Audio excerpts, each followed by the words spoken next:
The year is 1984. Hulkamania hasn't yet swallowed the world whole, but the sparks are in the air.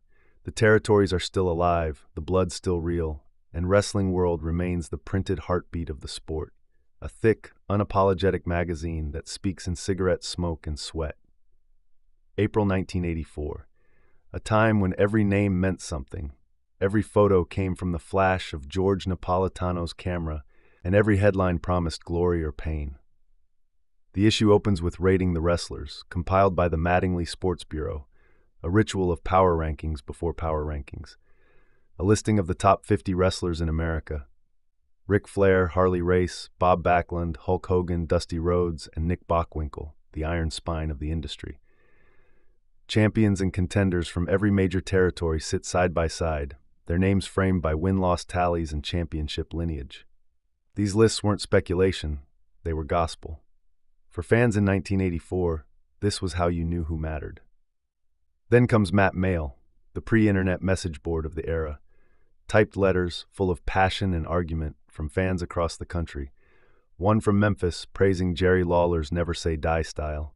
Another from New Jersey calling Jimmy Snuka the only real superstar left. A reader in Florida defends Dusty Rhodes against critics calling him overexposed. Each letter burns with loyalty, proof that the tribalism of wrestling didn't start online, it lived right here in ink and postage stamps. The features explode next, led by Greg Valentine, hammering his way to Harley Race, written by Frank Amato. The U.S. champion, still years away from his WWF prime, is presented as a purebred destroyer. No frills, no smiles, no wasted motion. Valentine's path is laid out like a war map.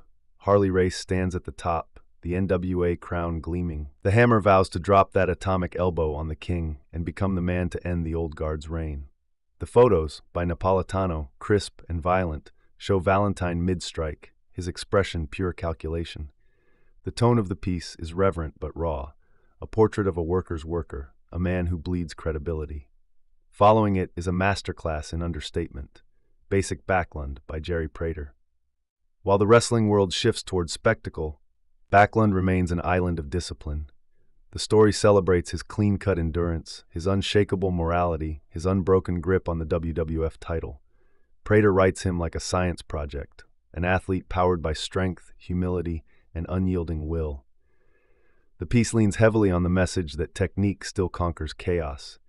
Even as the sport begins to glimmer under neon lights, Backlund keeps it grounded in the mat and the moment. Then comes the darkness. The Ox in a China Shop by Alan Bolte. Ox Baker, all menace and fury, gets his due as one of the most intimidating presences in wrestling. The article doesn't exaggerate, it doesn't need to. Baker's real-life aura was enough. Bolte describes the voice, the wild eyes, the black handlebar mustache, and the infamous heart punch that put opponents and one unfortunate journeyman in the hospital. Ox calls himself the last real man in wrestling, and the words drip with gravel. The layout surrounds his quotes with photos of chaos. Ox shouting, Ox pounding, Ox standing over fallen opponents. It's less profile than warning.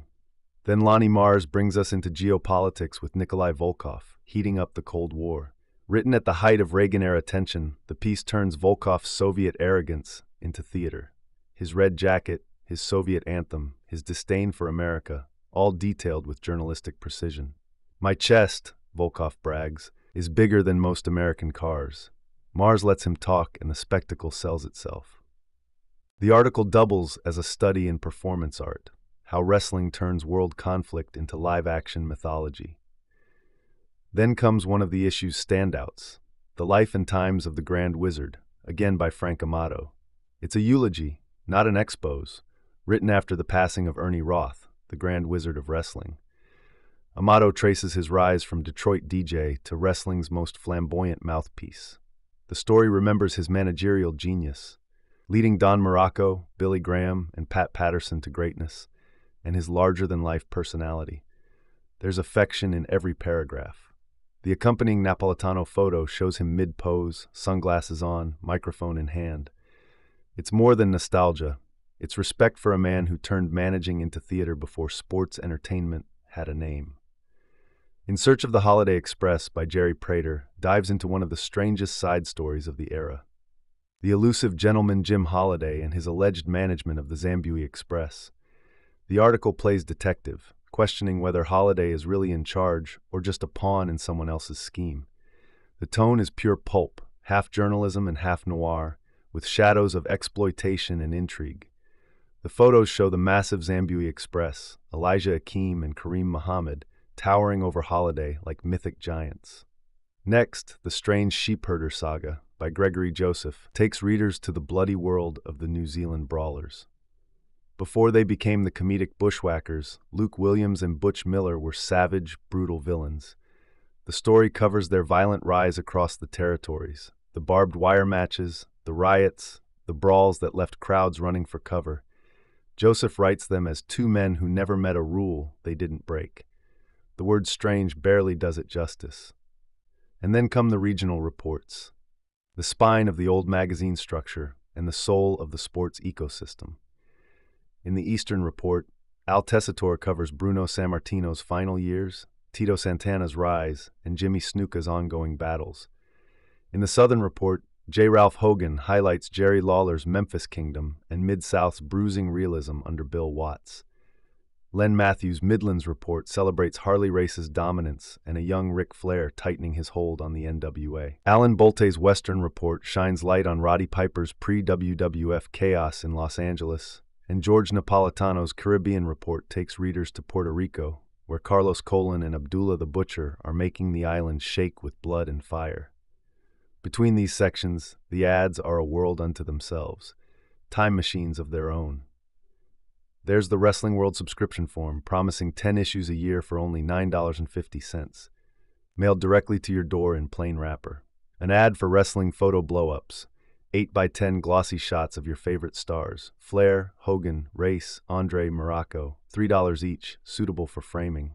Muscle courses by mail, autograph books, championship belt replicas. There's even a small classified offering, Official Wrestling Pen Pals, a mail network of fans trading letters, photos, and gossip years before chat rooms existed.